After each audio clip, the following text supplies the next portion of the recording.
In the name of the Father, and of the Son, and of the Holy Spirit. Amen. The grace of our Lord Jesus Christ, and the love of God, and the communion of the Holy Spirit be with you all. And with your spirit.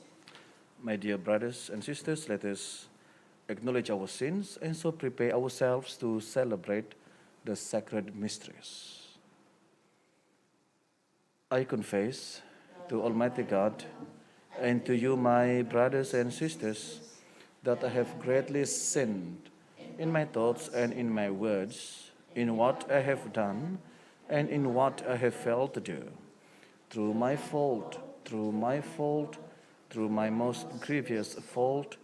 Therefore I ask Blessed Mary, ever Virgin, all the angels and saints, and you, my brothers and sisters, to pray for me to the Lord our God. May Almighty God have mercy on us, forgive us our sins, and bring us to everlasting life. Amen. Lord, have mercy. Lord, have mercy. Christ, have mercy. Christ, have mercy. Lord, have mercy. Lord, have mercy. Let us pray. Keep us alert, we pray, O Lord our God, as we await the advent of Christ your Son, so that when he comes and knocks, he may find us watchful in prayer and exaltation in his praise, who lives and reigns with you in the unity of the Holy Spirit, God, forever and ever. Amen.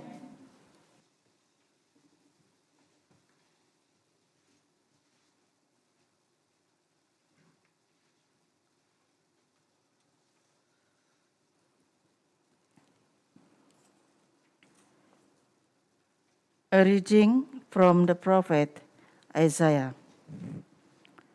The vision of Isaiah, son of Amos, concerning Judah and Jerusalem.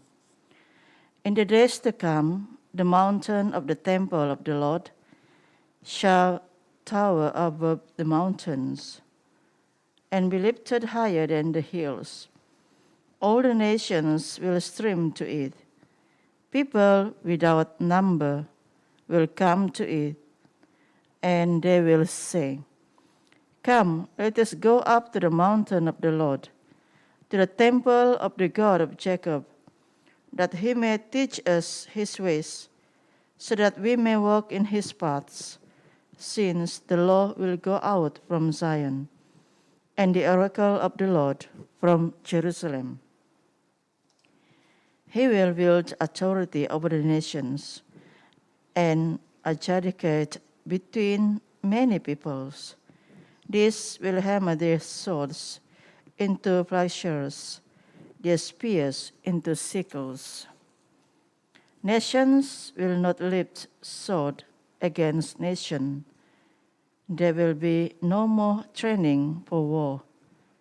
O house of Jacob, come, let us walk in the light of the Lord." The word of the Lord. I rejoiced when I heard them say, "Let us go to God's house." I rejoiced when I heard them say, "Let us go to God's house." I rejoiced when I heard them say, "Let us go to God's house." And now our feet are standing within your gates, O Jerusalem. I rejoiced when I heard them say, "Let us go to God's house." It is they that the tribes go up, the tribes of the Lord. For Israel's law it is, they to praise the Lord's name. They will set the thrones of judgment of the house of David. I rejoiced when I heard them say, "Let us go to God's house." For the peace of Jerusalem pray, peace be to your homes. May peace reign in your walls, in your palaces peace. I rejoiced when I heard them say, "Let us go to God's house." Beloved my brethren and friends, I say, peace upon you. For love of the house of the Lord, I will ask for your good.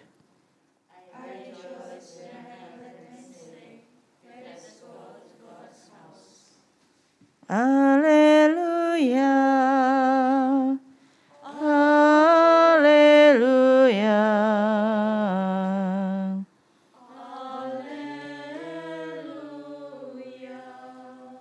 God of hosts, bring us back.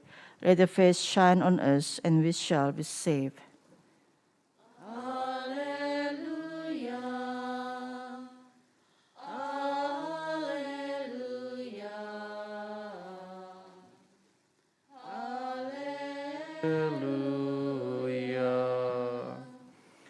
The Lord be with you. And with your spirit. A reading from the Holy Gospel according to Matthew.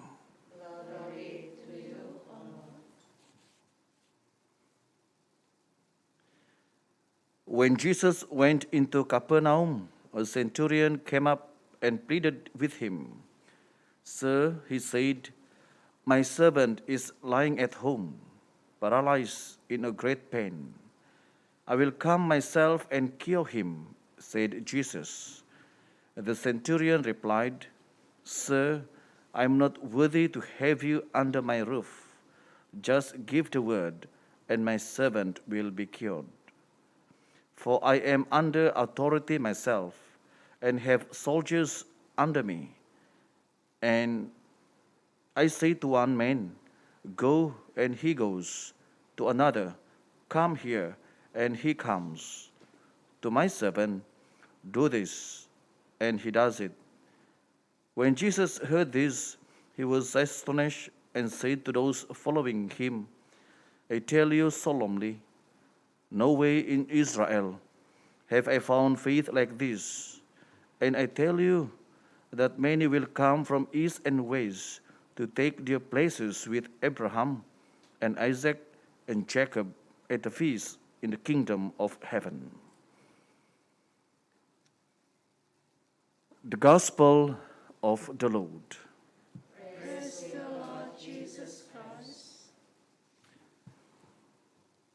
Brothers and sisters, as we begin our Advent season, let us be reminded that there are two purposes of Advent. Number one, to prepare for the first coming of Christ on Christmas. Second, this is also a time for us to prepare for the second coming of Christ. So as we come together into this Eucharist, let us thank and praise God, because as we listen to the Word of God, and especially today, there are two things we can learn from this centurion as we prepare ourselves for the first and the second coming of Christ. Lesson number one that we can learn from this centurion is faith, trust, confidence. Each time we come to the Eucharist, let us have this faith, trust, and confidence in the Lord. We keep and repeating this word of Jesus, this centurion, each time we receive this Holy Communion. Lord, I'm not worthy to welcome you under my roof, but just say the word, and I will be cured. As I mentioned earlier, as we come together into this Eucharist, let us be reminded and let us reflect upon this word of this centurion who has faith and confidence in Jesus. This is also a time for us to renew ourselves, to have faith and confidence in the Lord. Lesson number two that we can learn from this centurion is humility. This centurion, he has authority, but at the same time he humbled himself before the Lord, and therefore the Lord make him worthy before him. So this will be our attitude during this Lenten season. Let us humble ourselves, knowing that we are also sinners. We have weaknesses in our life. Let us tell the Lord, let us surrender everything to the Lord during this time of Advent, that we are worthy to celebrate the joy of Christmas when the times come. Let us pause for a moment. Let us thanks and praise God for all the blessings, graces that God has given to us, and especially today that Jesus Through this gospel, this centurion has taught us a lesson in our life that we may be able to exercise them in our daily life. Let us come to Jesus into this Eucharist.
Blessed are you, Lord, God of all creation, for through your goodness we have received the bread we offer you, fruit of the earth and work of human hands. It will become for us the bread of life.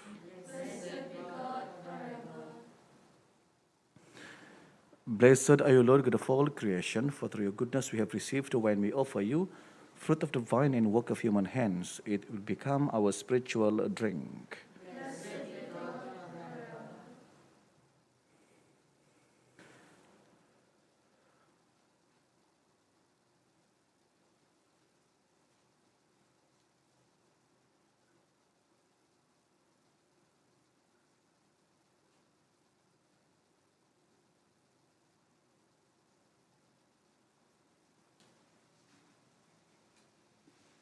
Pray, brothers and sisters, that my sacrifice and yours may be acceptable to God, the Almighty Father.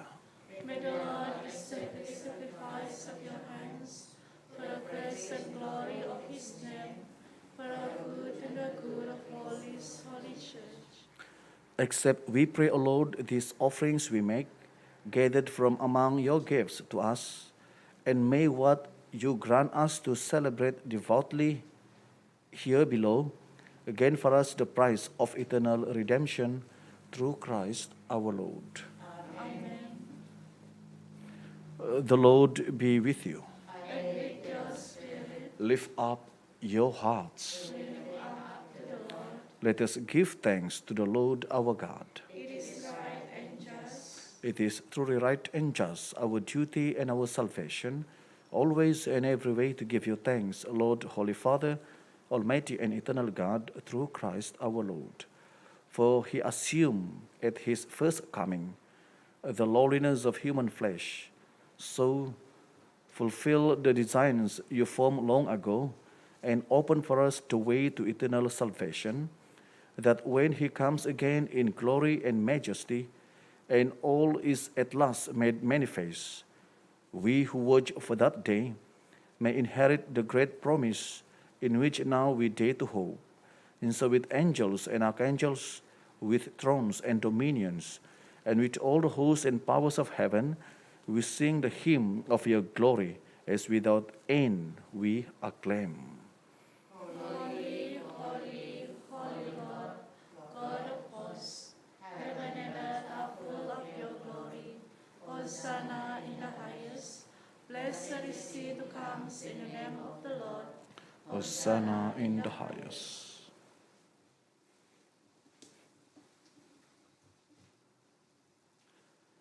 You are indeed holy, O Lord, the fount of all holiness.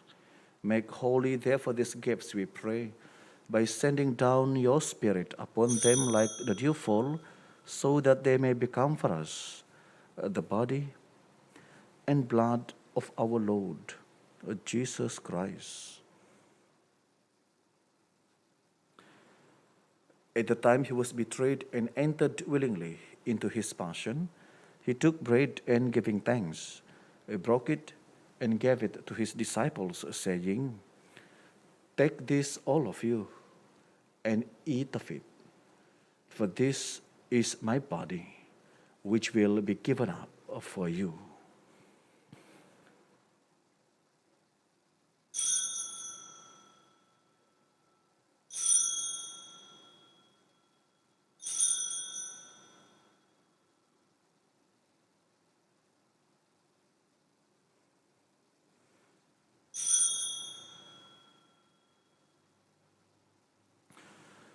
In a similar way, when supper was ended, he took the chalice, and once more giving thanks, he gave it to his disciples, saying, "Take this, all of you, and drink from it, for this is the chalice of my blood, the blood of the new and eternal covenant, which will be poured out for you and for many for the forgiveness of sins. Do this in memory of me."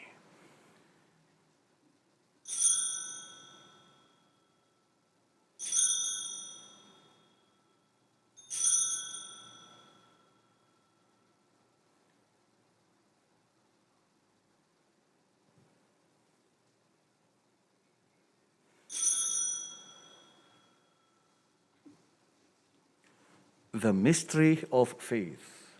We proclaim your death, O Lord, and profess your resurrection until you come again.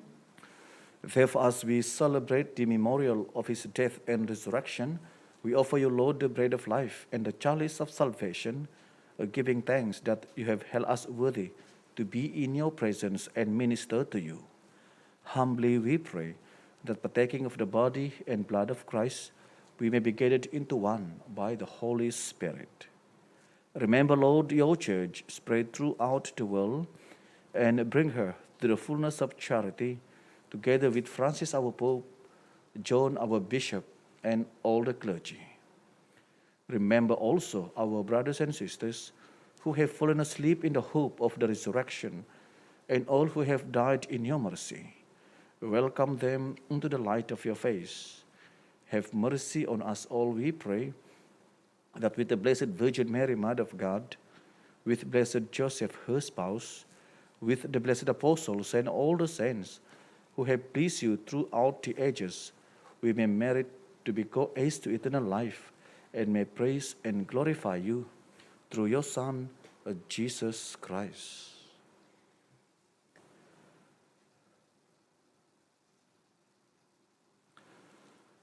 Through him and with him and in him, O God, Almighty Father, in the unity of the Holy Spirit, all glory and honor is yours forever and ever.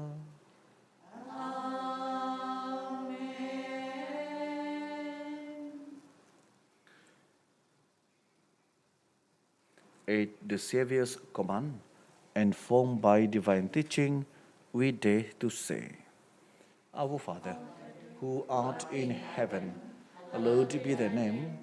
Thy kingdom come, thy will be done on earth as it is in heaven. Give us this day our daily bread, and forgive us our trespasses, as we forgive those who trespass against us.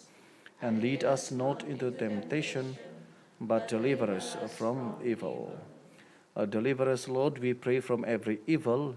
Graciously grant peace in our days, that by the help of your mercy we may be always free from sin and safe from all distress, as we await the blessed hope and the coming of our Savior, Jesus Christ.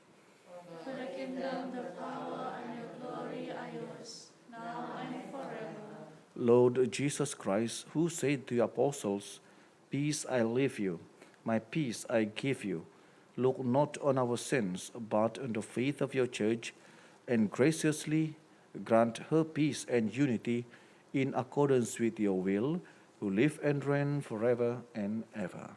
Amen. The peace of the Lord be with you always. And with your spirit. Let us offer each other the sign of peace. Peace be with you.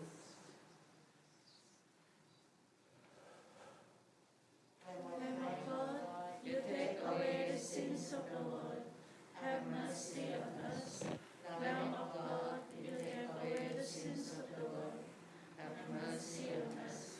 Lamb of God, you take away the sins of the world. Grant us peace.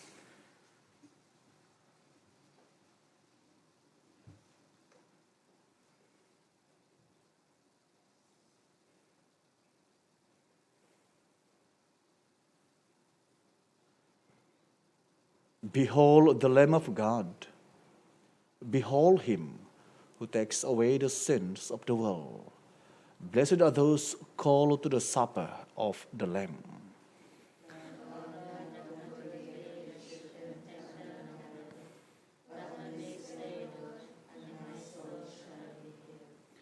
May the body and blood of Christ bring us to everlasting life.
Let us pray.